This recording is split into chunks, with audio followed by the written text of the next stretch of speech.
करून दिली. आणि या बैलगाडीची सोय केल्यानंतर बाबासाहेब, आनंदराव, त्यांचा भाचा यांनी बैलगाडीतून प्रवास सुरू केला. गप्पा मारत असताना या छोट्या बाळांच्या लक्षात आलं, भाषाही लक्षात आली. त्या बैलगाडीवाल्याला लक्षात आलं की ही मुलं महाराज आहेत आणि त्यांना गाडीतून उतरवलं. म्हणजे हा सगळा प्रसंग जो आहे, या जातीचे चटके जे आहेत, या जातीचे चटके बाबासाहेबांनी इथं पाहिलेले. त्यामुळे ही जी चळवळ आहे, जातीची चळवळ असेल किंवा पुरोगामी चळवळ असेल, या चळवळीचा पाया बाबासाहेबांचा लहान वयातच इथं रुजलेला होता. त्यामुळे सातारची भूमी खूप महत्वाची मानली जाते. दुसरा भाग सातारच्या दृष्टिकोनातून महत्वाचा मानला जातो. साताऱ्यापासून 20-25 किलोमीटर अंतरावरती रहिमतपूर नावाचं गाव आहे. डॉक्टर बाबासाहेब आंबेडकर 1926 ला रहिमतपूरला आले होते आणि या रहिमतपूरच्या महार परिषदेमध्ये बाबासाहेबांनी खूप अभ्यासपूर्ण अशा पदचं भाषण केलं होतं. या भाषणामध्ये डॉक्टर बाबासाहेब आंबेडकरांनी जातीयता निर्मूलनावरती खूप अभ्यासपूर्ण आपले विचार मांडले होते. म्हणून बाबासाहेब तरुण आहे, म्हणजे माणगावची परिषद पूर्ण करून आल्यानंतर 1920 ची कोल्हापूरच्या माणगाव परिषद संपल्यानंतर सातारचंही भाषण त्यांचं खूप महत्वाचं मानलं जातं. कारण इथं जातीयता निर्मूलन करण्याचे क्रांतिकारक निर्णय त्या रहिमतपूरच्या शाळेमध्ये बाबासाहेबांनी घेतला होता. त्यामुळे सातारा आणि बाबासाहेब हे ऋणानुबंध खूप महत्वाचे मानले जातात.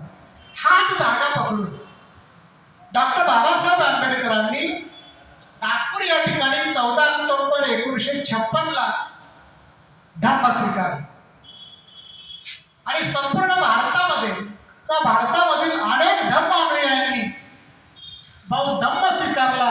आणि ही बाबासाहेबांची जी धम्माची चळवळ आहे, ही धम्माची चळवळ, सम्यक विचाराची चळवळ खऱ्या अर्थाने बाबासाहेबांनी सुरू केली होती. म्हणजे भारतीय संविधानाने आपणास बहाल केलेली स्वातंत्र्य, समता, बंधुता, न्याय ही तत्वप्रणाली जी आहे, ही तत्वप्रणालीच डॉक्टर बाबासाहेब आंबेडकरांनी राज्यघटनेमध्ये नमूद केली. आणि त्या तत्वप्रणालीमध्ये भारतीय धम्मसंघ त्याच पद्धतीने वाटचाल करतोय.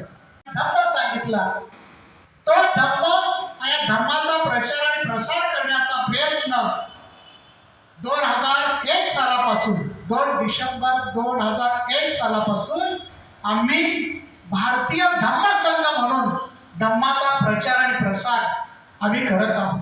त्यामुळे आजपर्यंत भारतीय धम्मसंघाच्या वतीने 248 धम्मदेशना झालेल्या आहेत. महाराष्ट्रातील किंबहुना आपल्या भारतातील अनेक विचारवंतांनी त्या धम्मदेशना आपल्याला दिलेल्या दिसून येतात. पण भारतीय धम्मसंघ काय करतो? धम्म प्रचार कोणत्या पद्धतीनं, कोणत्या माध्यमातून लोकांच्या पर्यंत पोहोचवण्याचा प्रयत्न करतो.